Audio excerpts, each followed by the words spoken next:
So I remember the first time that I went over to one of my friend's house in middle school. I actually took the bus home with him. You probably can't do that anymore, but I could back in the day. And when we walked in the door of his house, I could immediately tell that his family was different from mine. And maybe it was because his mom had made some chocolate chip cookies for us, and that's something my mom would have never done. He was the youngest of 3 boys. I had 3 older sisters, but he and his brothers and his mom, we all sat around the table and ate cookies and talked about our day. It was crazy. His whole family listened to each other when another person talked. They seemed to actually like being around each other in a way that I had never even seen before. My family, for the most part, we just avoided each other. And it was one of the first times that I remember thinking, you know what? Not every family is like mine. And maybe, just maybe, my family isn't perfect. See, as kids, for most of us, we tend to see our parents as superheroes, and we tend to see our families as being great, or at least being normal. But then something happens and it changes things. It's the moment when we realize that our family isn't perfect. Or maybe we realize that other people might say something is off or just a little bit different about my family. You may have heard the phrase blood or family is thicker than water, and it might cause you to ask this question. If family is thicker than water, shouldn't I just ignore what might be wrong? Just say, thicker than water. I'm just gonna let it all slide.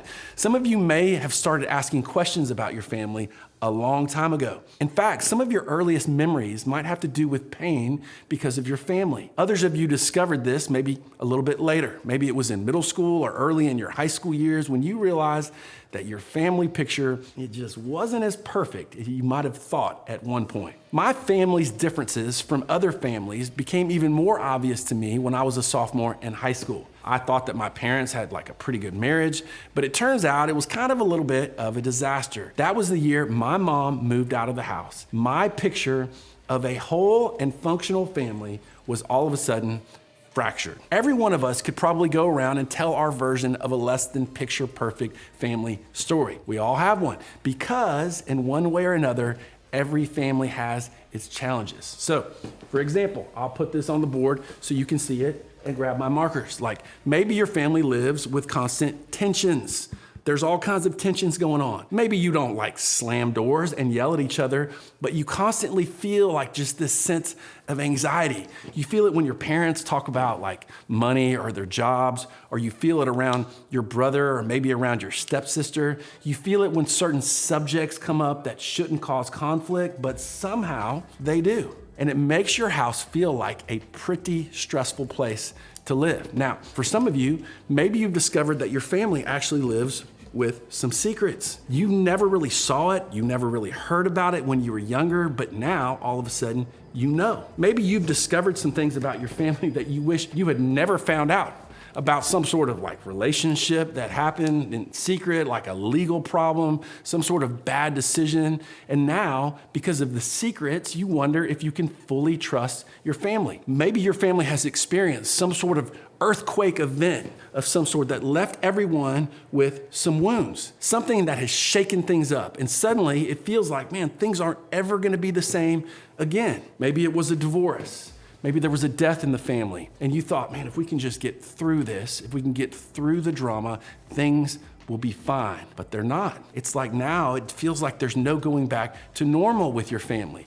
And you wonder if family relationships are really worth the effort when they can possibly just go away. Listen, regardless of your family story, it is just so important for you to remember that every family is imperfect. There is no pain like family pain, because I think that all of us know deep down that a family should be better, a family should be happier, it should be more forgiving. In our minds, most of us have an ideal family. It's that family that we wish we had, but we don't have an ideal family. We have a real family. And the distance, I get it, between our ideal family and our real, actual family, that can cause a lot of pain. And so what we typically do is we respond in one of 2 ways. We either count our family out, we're just gonna cover that up, or we count ourselves out. And because of that, we like to think that things like tensions and secrets and wounds, they are all written in this Sharpie. It's like permanent marker. While my family and me,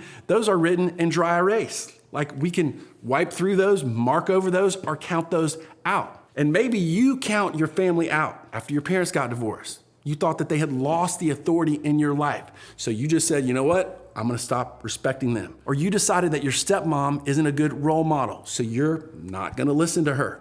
Or maybe you decided to shut out one of your siblings because of something that they did. So you just said, you know what? It's gone. Whatever the reason, we use our family members' mistakes as a reason or as an excuse to not listen to them, to not include them in our lives. And we say things like, I don't have to listen. I don't have to be in a relationship with you because of what you did or because of what you didn't do. Or maybe you just say, you know what? When it comes to my family, I'm gonna count me out. Maybe you don't say that out loud, but you're just decided, you know what? I'm giving up on my family. So me, I'm gonna isolate myself. I'm gonna just stay in my room when I'm home. Or maybe we think, you know what? I'm done with my parents or a parent not showing up. I'm done with my parents or a parent nagging me. My family feels like a bunch of hypocrites, so I'm done. I'm going to count the days until I'm out of here, and then I am never going to come back.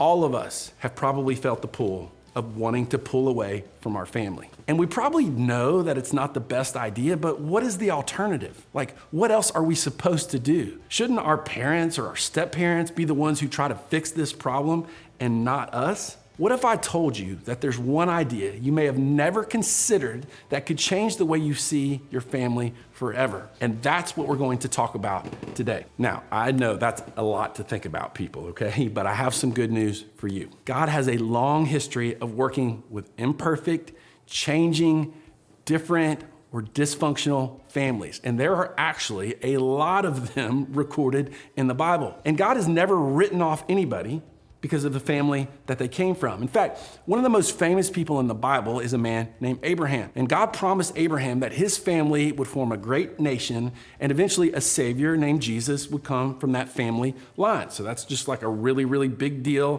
family right there. But before a great nation was formed, Abraham had to have like one kid, right? We had to get the whole family, the whole nation started. And he had a son named Isaac. And then Isaac, along with his wife Rebekah, eventually had two sons, Esau and Jacob. And so the family drama began. Jacob and Esau couldn't have been any more different. Esau was the older brother. He was like the hunter, the warrior, a man of action. And Jacob, on the other hand, was more of an artist. He was a thinker, a poet. He was also a bit of a liar and a con artist. And so the stage was set for some good old family tension. Now, as the oldest brother, Esau was actually guaranteed to inherit a birthright. According to the customs of the time, he would receive special privileges that other children simply wouldn't get. He would receive double the amount of money. He would become the leader of the entire family tribe when his dad passed away. And maybe the biggest deal of all, he would get a blessing from his father, which also meant that he'd be blessed by God. So, needless to say, birthrights were a big deal back then. Well, one day, Esau was out hunting, and when he arrived home, he was hungry. It's that moment, right? People, when you're ready to crush an entire large pizza by yourself, like that type of hunger. So he comes home and he smells Jacob's cooking, and he asks his little bro for a bowl of stew, and that's when things go sideways. Check out the account in Genesis chapter 25. The boys grew up, and Esau became a skillful hunter, a man of the open country, while Jacob was content to stay at home among the tents. Isaac, who had a taste for wild game, loved Esau, but Rebekah loved Jacob. Now once, when Jacob was cooking some stew, Esau came in from the open country famished. He said to Jacob, "Quick, let me have some of that red stew. I'm famished." That is why he was also called Edom. Jacob replied, "First, sell me your birthright." "Look, I'm about to die," Esau said. "What good is the birthright to me?" But Jacob said, "Swear to me first." So he swore an oath to him, selling his birthright to Jacob. Then Jacob gave Esau some bread and some lentil stew. He ate and drank and then got up and left. So Esau despised his birthright. Wow, this is classic older sibling, younger sibling drama. The Bible describes the rivalry in ancient times, but most of us have seen a modern version of this played out in some way. Yes, family drama has always been a thing, people, from the beginning of time. So you fast forward to when Isaac was dying, Jacob did in fact get the birthright blessing that was meant for Esau. In response, Esau was so bitter and angry that he decided his only course of action would be to kill Jacob. When Jacob learned this, he ran away from home with no plans to come back. Like, this is family drama at the next level. And despite all of that, okay, look, don't miss this. Jesus came from this family. God knew their mess. God saw how imperfect they were, but God didn't run away from them. In fact, God used them anyway. Not only did God use this family, the book of Hebrews in the New Testament records the story of Jacob and Esau thousands of years later as a celebration of faith. Their story is part of the lineage of people and families that God used to show us what his kingdom is like. Here's what it says in Hebrews 11. By faith, Isaac blessed Jacob and Esau in regard to their future.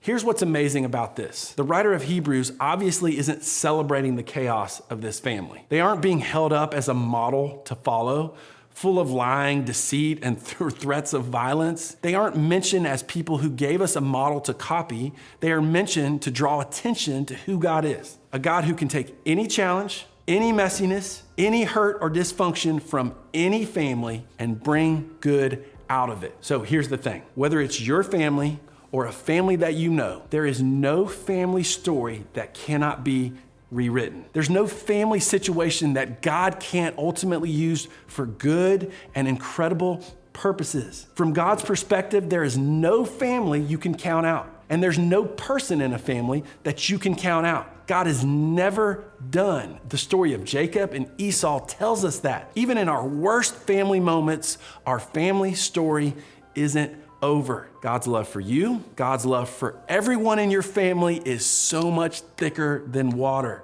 To God, you are not like family, you are family. Even if we can't see it right now, we can trust that God has a plan for us and God has a plan for our family. Now, my guess is that if you would have asked Jacob and Esau in the moment, if God was doing something good, they both would have said, nope, not even close. They never would have imagined that thousands of years later, God would have turned their family story into a story for the ages. See, for some of us in the room, as difficult as it is to believe, it would be a game changer to know that God isn't done with your family. That doesn't mean your family will never be difficult or that things will become perfect, but knowing that God can redeem even the most challenging family situation, it helps change your perspective. You never know what God has in store for you, for your parents, your step-parents, your siblings, your entire family. In fact, believing that God can use an imperfect family could be one of your greatest acts of faith. And it starts by you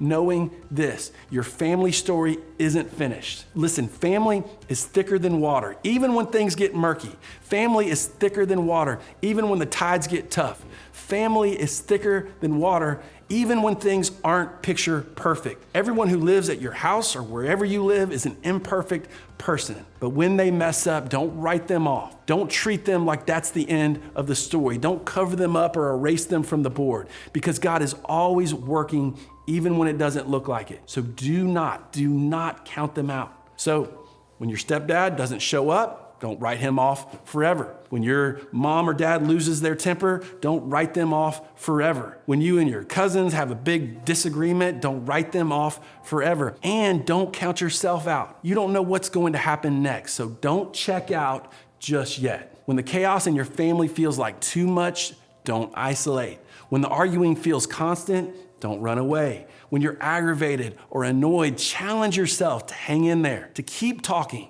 to act like the people in the room matter to you because you know that they do. Now, listen, for some of you, if you need to step away and keep yourself safe, I want you to do that. I'm not saying to stay in a dangerous situation that is hurting you physically or mentally. There are times when you'll need to take a breather or some time away. In those times, make time to talk to a trusted adult. It might be your pastor, small group leader, someone on staff at your school. Here's what I'm getting at. There's a big difference between dangerous and annoying or tense or frustrating. So don't count yourself out, because if you count yourself out, you may miss out on being part of an incredible story that God is writing in your family. Redeeming and fixing things that we want to label as broken, that is what God does best. God takes chaos and God uses it for good. Because even though a broken family is never God's plan, taking broken things and pulling good out of them is what God specializes in. So take heart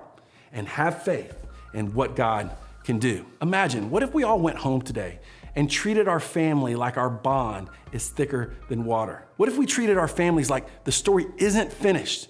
Even though there may be friction or tension or wounds, what would change if instead of thinking of ourselves and our families as written in dry erase, we thought of our families as permanent, okay? We saw it as the permanent marker. What if we started believing that God could work even in our biggest challenges, in our biggest fears, in our biggest imperfections, and in our biggest hurts? I know it seems impossible, and that's why, look, when we go to small group, we can give each other ideas on how to put this into practice with our own families. We can help each other do this. So as you head out, I want you to remember that God hasn't given up on your family, so you don't have to give up either. The story isn't over yet.